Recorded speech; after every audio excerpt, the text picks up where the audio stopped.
Welcome to the Training Room, brought to you by Lionel University. This is the podcast for us, the fitness professionals. Joining me, as always, it's Dr. Erin Nitschke. How's it going, Dr. Erin? I'm good, John. How are you? I like to do these podcasts where you and I just get to have a little banter and hopefully make it fun, but talk about some topics in the industry and I guess sprinkle in just a little bit of perspective. Yeah. And I'll say that, we have like almost 50 years of fitness industry perspective between us. Yes. Yes.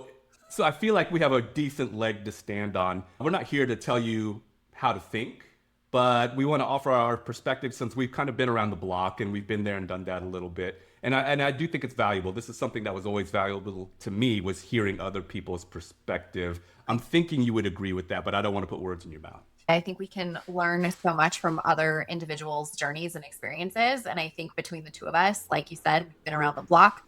We have some experience. We've made some mistakes. We've had some successes and failures. And I think to anyone listening who maybe isn't that far along in their journey, you can pick up a few things from us. So today, the things that we hope that you pick up from us are some of our thoughts on the topics. And I'm just going to be throwing out a bunch of topics. And Erin and I are going to talk about whether or not we think these topics or these trends are overrated or underrated, maybe even properly rated in terms of how people view them. And there's a lot. The fitness industry, and when I say fitness, I'm talking fitness, wellness, recovery, nutrition, all of this stuff, equipment. There's a lot of stuff that, it's hard to know if it's great, if it's not so great, if it works, if it doesn't work. So hopefully we can shed a little bit of light on that. So that's what we're doing today. We're doing a little overrated, underrated, talk about these different topics. And again, hopefully we land the plane and helping you to realize a little bit more perspective on these topics. So Dr. Erin, if you're ready, I'll kick us off. Ready to roll. And you know what? I'm going to start with one that's gained popularity in the last couple of years. Okay. I see it all the time. I see it all over social media. I see people talking about it as if it's a brand new thing. It's not really, but what we're calling it is a little bit different, I guess. Let's talk about zone 2 cardio. So do you feel it overrated, underrated, properly rated? How do you feel? I feel it is overrated and also misunderstood. Mm-hmm. And I find when that topic comes up, it depends on who is explaining it and the definition shifts. And I think it's overrated because really we want people to move, right? We want them to move in ways that feel good, that brings them joy, that they're going to remain committed to. That really is the most successful program, right? For our clients or for ourselves. Are you moving in ways that you enjoy? Are you moving in ways that are getting you towards a goal? And when we zero in too much, and it's not just the zone 2 cardio, it can be any aspect of training where it can get a little bit overrated because really it comes down to movement and wanting to do it well, create better habits around your health. We're hitting home way too hard in the zone 2, and it's like this magic bullet, and it's truthfully not. Now, before we keep talking about this, let's define zone 2 cardio a little bit just so that we're all on the same page, right? So zone 2 cardio is more or less low level cardiovascular exercise. I believe technically it's between 60 to 70% of your maximum heart rate. You can fact check me on that. But in any case, it's kind of low level. And I think part of why it's gained some popularity is because saying I went for a walk and took some phone calls doesn't sound as cool as saying I did my zone 2 cardio, right? But essentially you're kind of doing the same thing, right? I'm an avid walker. I have this 35-minute walk that I go on very frequently, and I often land, it's kind of power walking, by the way. So I kind of land in zone 2 quite a bit, and it's just kind of a brisk walk. So because of that, I think there's a lot of value in it. So I think you mentioned some reasons why it's overrated. I'll actually counter and say that in some ways it can be kind of underrated. Sure. Because a lot of folks won't look at it as exercise. It definitely counts. The question is, count for what, right? What we'll hear from students a lot is like, hey, is this exercise good? And my answer will usually be, well, good for what? Like, what are you hoping to get out of it? Yeah, what's the goal? Yeah, like if you're power walking to become a better sprinter, then it might not be the best choice of exercise. Probably not the best training modality. Yes, correct. Yeah. But power walking is great for getting some sunshine, some fresh air, some movement, some blood flow. It is something you can count as active recovery. Yeah. So a nice recovery tool. So yeah, so again, hopefully you guys are seeing it now. That's one topic. Erin went overrated, I went underrated, but we're just offering different perspectives on it. So topic number 2, and I'll give my answer first. I'm gonna go with cold plunges. Cold plunges. Overrated or underrated, and I'm gonna go overrated. Not to say that there aren't a lot of benefits. Sure. The thing that I always am interested in is when we hear something like cold plunges is good for this, this, and this. It's prescriptive. Yeah. And in my mind, well, so is option B.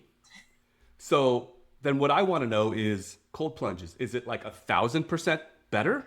Is it 1% better? Because if it's only 1% better, then getting that cold water is not for me, right? But if I knew it was 1,000% better than everything else, then I guess I'm going to get in that water. I'm not certain that it is so much better than handling your business in other ways, right? Eating the right things, getting some good sleep, getting some movement every day. I'm not so sure that it is that much better than those things, at least for my life.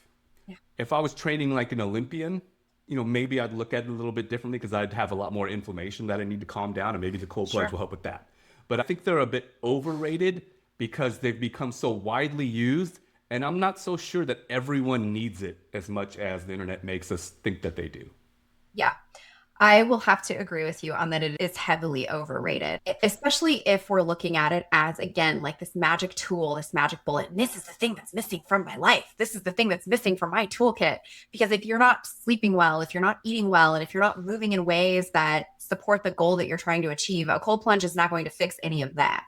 So what are the foundation? What's the foundation that somebody has? And does cold plunge make sense? If it's something you enjoy and you want to try it out, like, all the power to you. I am a creature of comfort, and I am not going to do that business. So it's way overrated for me, but it's also, again, it's overvalued as well for really what it's supposed to do when we don't take a hard look at some of the other pieces, components of health, that it's not going to fix the problem. And it is certainly not the missing piece to the things that you're doing to support your health. Yeah, I love that perspective. And by the way, when we're saying something's overrated, that doesn't mean it's bad. It just means it might be a little overrated. If we're saying underrated, that doesn't mean that it's perfect or that it's way better than people are saying it is. But what I would hope everyone takes away is that the context matters when we're talking about any of these things. And cold plunge might be the greatest thing to happen to some people in their life. For sure. I'm not one of those people. It's tough. I'm not doing it. It's tough. Not doing it. Tracking your macros. This is an interesting one, I think. Tracking your macros, overrated or underrated? That is a great one. So I think in the right context, it's properly rated.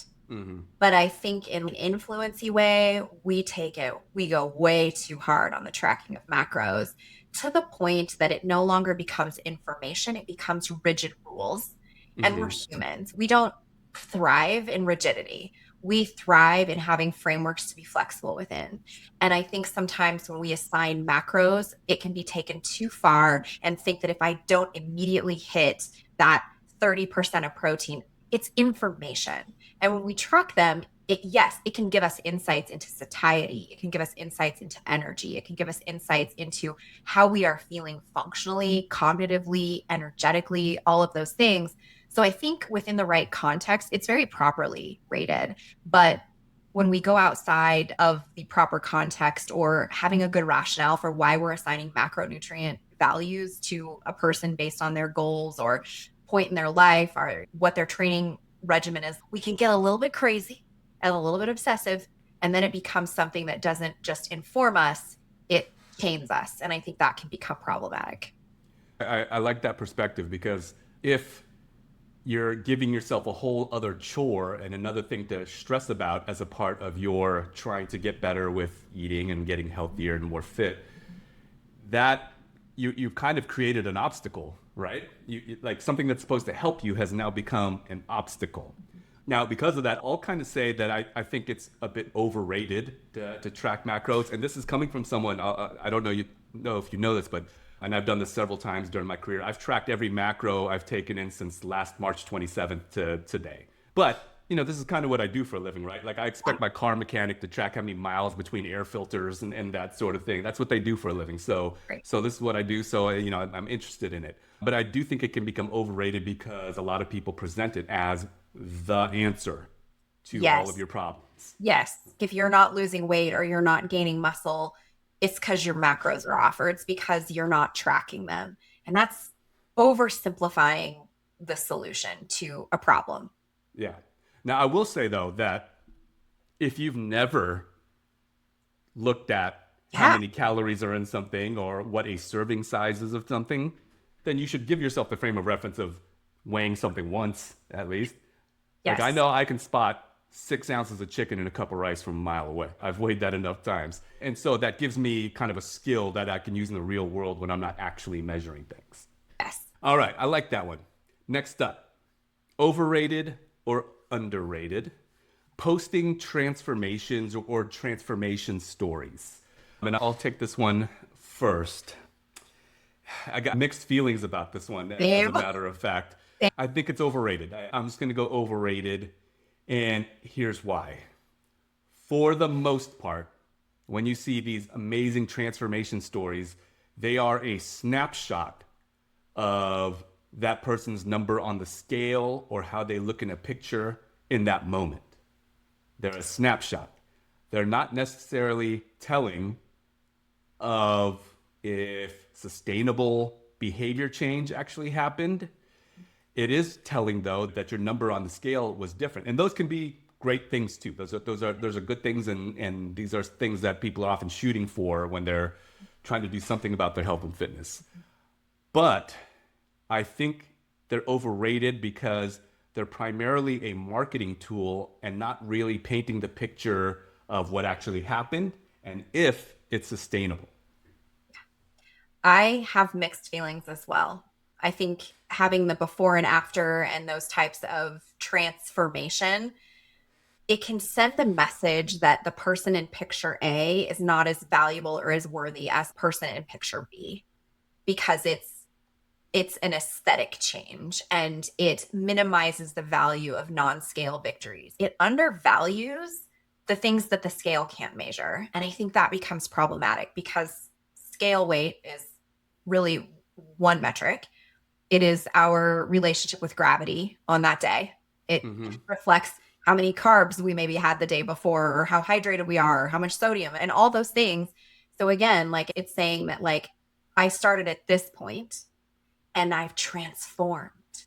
And the word transformation kind of paints the picture that you're somehow better.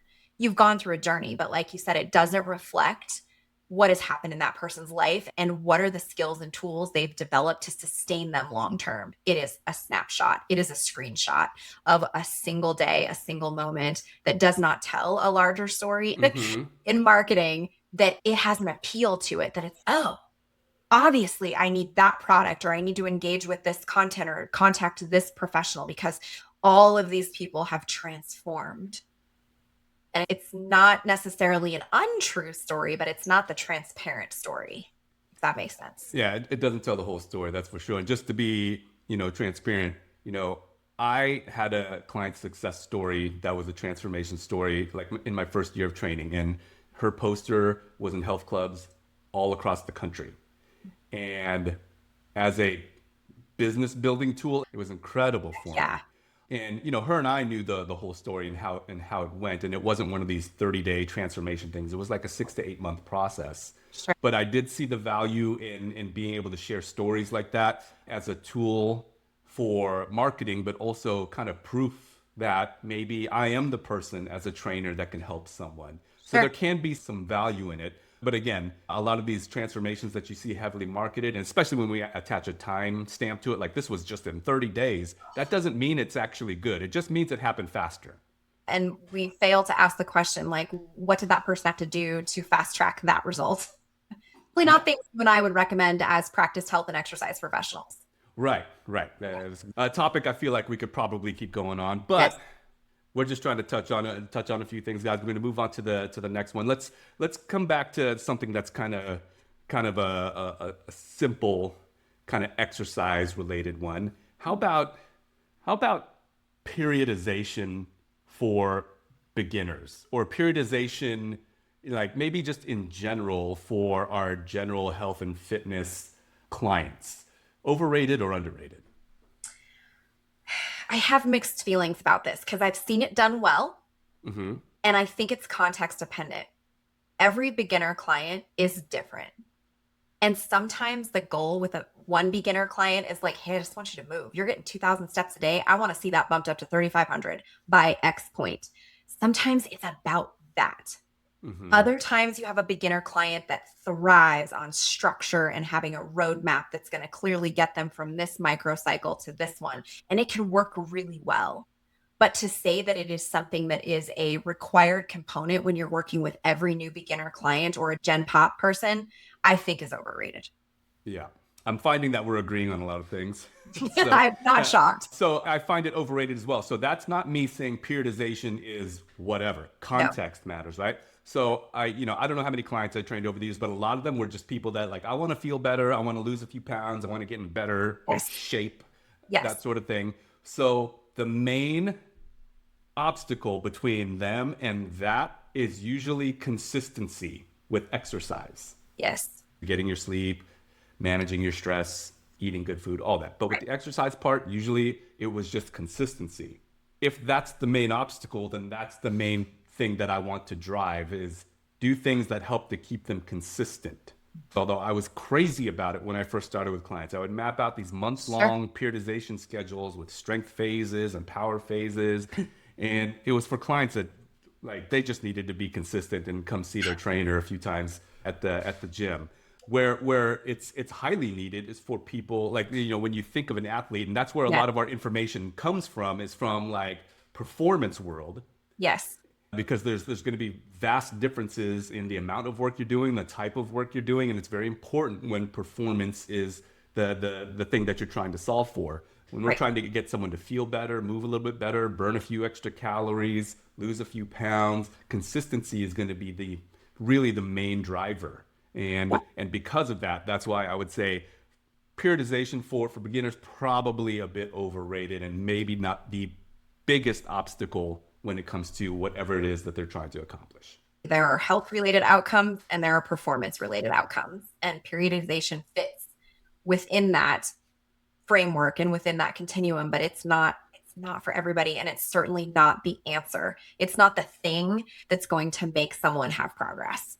Right. That's exactly right. For a lot of our general clients Yeah, anyway. Right. absolutely not. But if they're like an Olympic Yes. shot putter, Collegiate athlete, high mm, school athlete. Yeah, you do train differently in a preseason versus a postseason. You do have to be mindful of that, but applied to a Gen Pop, it just isn't the most sensical thing. agree, agree. Let me try to find something maybe we'll disagree on here. Let me look at my list here. That's going to be a tough one. Oh, That- How about, did you have one that you wanted to pick? how about longevity branding? Okay. do, So do we want to go there? yeah, no, let's do it. So, sometimes when you hear a big sigh like that from myself, Oh, dial it back, dial it back. yeah. So philosophically, Yeah. longevity and health span, which is a kind of a newer term, because there's lifespan, how long you live, and then health span, how long of your in within your life are you actually healthy and functional. Yes. But then it starts to become a thing, and then there starts to become products. And then you start putting the word longevity on every single one of your products, even if your product isn't really a longevity tool, but like you can kind of, in a roundabout way saying it could help with your longevity because of X. And then that's when it starts to become a problem, because then your average everyday consumer knows that longevity is good, knows they believe in longevity, they even believe in health span, and then they see a tool or some sort of system or some sort of trainer that says this thing specializes in longevity. Now it becomes maybe confusing, maybe a little bit Yeah. misleading. It is an interesting topic, and when you pay attention to things like this, you see this over and over again with different methodologies, different tools, new science appears. So longevity, I don't know if I could say it's overrated or underrated. Right now, I feel like maybe it's properly rated because I think it's catching on as something that's more top of mind for people. Mhm. And because of that, I think that's a big win. Yeah. But there are probably some longevity tools and methodologies out there that are a bit overrated, right? Yeah. No, I love that perspective because you started with the philosophy of it. And I totally agree with that. I think when it becomes overrated or problematic is when we package it and there's an access component because it's being packaged and marketed as these concierge services and high end services and this, that, and the other. And this is what leads to longevity. And we're putting a label on it in a culture that chronically underfunds preventative care. And really, longevity medicine and longevity approaches are all about prevention, or at least a component of that. We want to prevent the development of disease. We want to prevent chronic conditions and those hypokinetic diseases. We want to prevent those things. This is why we're all about movement and nutrition and sleep and stress management and all of those things. But you package it as this longevity medicine or this branding, and we don't necessarily have the infrastructure in place that allows everybody to have access to services like that. Mm-hmm. That's where I think it can become problematic. And of course, we want to live a long, healthy life, but there is an access component, and we do chronically underfund necessary services. And so not everybody can take advantage of them. All right, last one. This one's going to be about kind of fitness careers Okay. and for us professionals, and something we've had our hands in a lot. So overrated or underrated? Having multiple certifications. Yes, I can go two ways on this, and I'll explain. So I think it's overrated if you're simply collecting them as badges. I think it's properly rated if it is adding tools to your toolkit and helping you become a better coach, a better trainer, if it's widening a scope of practice, if it is deepening a knowledge base that you have and you don't feel confident. Say you go and get a specialty cert in, I don't know, fitness nutrition. You go get that because you now have a greater depth and breadth to the understanding of nutrition science and how it applies to coaching clients.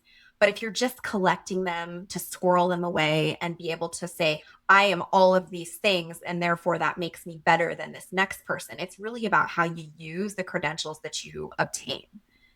But I do think if, say, you have a personal training certification and a strength coach cert and maybe a health coach cert, those are all three very different scopes of practice with a very different lens in how you work with people. And I think that can be really valuable and properly rated.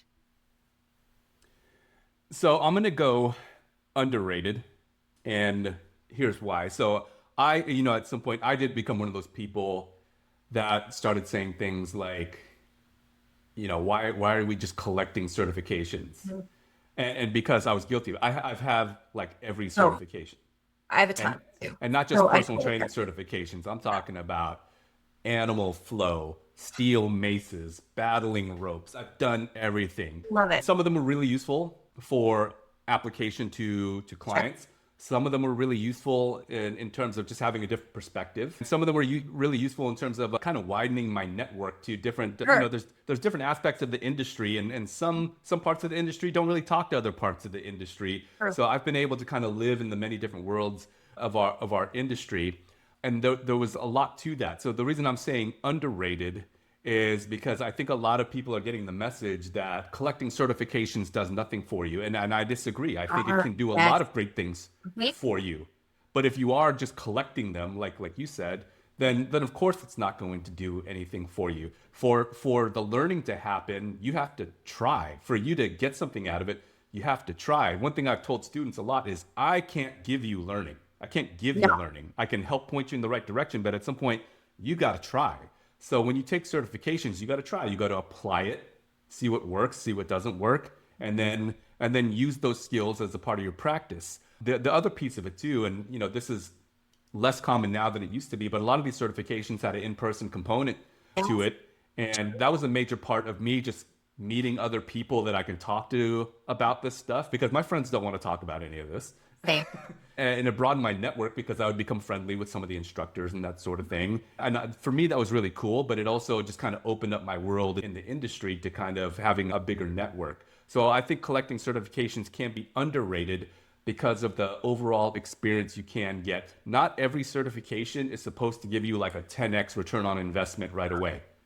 And some of them are marketed that way. It might work that way some of the time, but in some cases, what you're getting out of it is the experience, maybe some of the hands-on experience, a little tidbit of knowledge, and then maybe expanding your network. If you can get those things out of taking multiple certifications, then I think there's a win in there for sure.